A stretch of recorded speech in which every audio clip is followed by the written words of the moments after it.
Hi friends, आज मैं आपको सुनाने जा रही एक छोटी सी कहानी।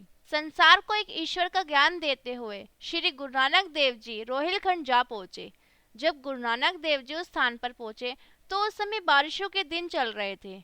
गुरुजी ने वहां पर पहुंचकर देखा कि लोगों ने अपना सामान गाड़ियों पर रखा हुआ है और ऐसा मालूम हो रहा था कि वे सभी कहीं न कहीं जाने की तैयारी कर रहे हैं। श्री गुरु नानक देव जी ने उनसे पूछा, क्या बात है, तुम सब लोग बारिशों के दिन में कहाँ जा रहे हो? हे महापुरुष, हम इस नगर के निवासी हैं और बारिशों के दिनों में हम अपनी जान और माल की रक्षा के लिए इस स्थान को छोड़कर चले जाते हैं। यहाँ हमारी जान और माल को खतरा है। गुरु नानक देव जी ने उनसे पूछा, तुम्हें किस बात का खतरा है? महाराज, पास में ही नदी बह रही है और वह नदी बारिशों के दिनों में भयंकर रूप धारण कर लेती है। थोड़े ही समय में पूरा गांव बाढ़ से नष्ट हो जाएगा। हमें यहाँ से निकल जाना चाहिए। आप भी कृपया करके ये स्थान को छोड़ दे।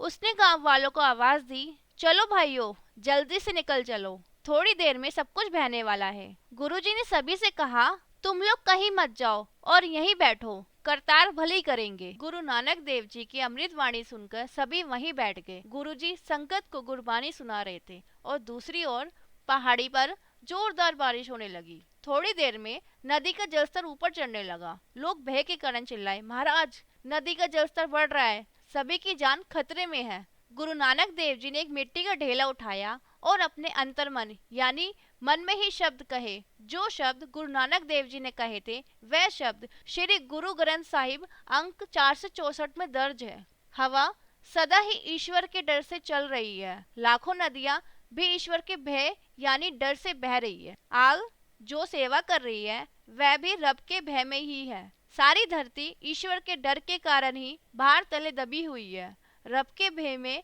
ही राजा इंद्र सर के बल सो रहे हैं। भाव यानी बादल उनकी रजा में ही उड़ रहे हैं। धर्मराज का दरबार भी रब के डर में ही है। सूर्य और चंद्रमा भी रब के हुक्म में है। करोड़ों कोस चलते हुए भी रास्ते का अंत नहीं आता। कहने का भाव ये है कि इस सृष्टि को चलाने वाला सिर्फ एक परमात्मा है और इस सृष्टि में सभी को उस परमात्मा का भय है। हे नानक, सिर्फ एक सच्चा निरंकार ही है जो भय रहित है। गुरुजी ने अपने मन में ये शब्द सिमरे और उस मिट्टी की डली को नदी में प्रवाह कर दिया और जैसे ही मिट्टी का डला नदी में गिरा, नदी का बहाव पीछे होना शुरू हो गया। आज भी वह नदी उस स्थान से लगभग 1500 मीटर दूर बह रही है। जिस स्थान की घटना है, ये स्थान उत्तराखंड के काशीपुर में स्थित है।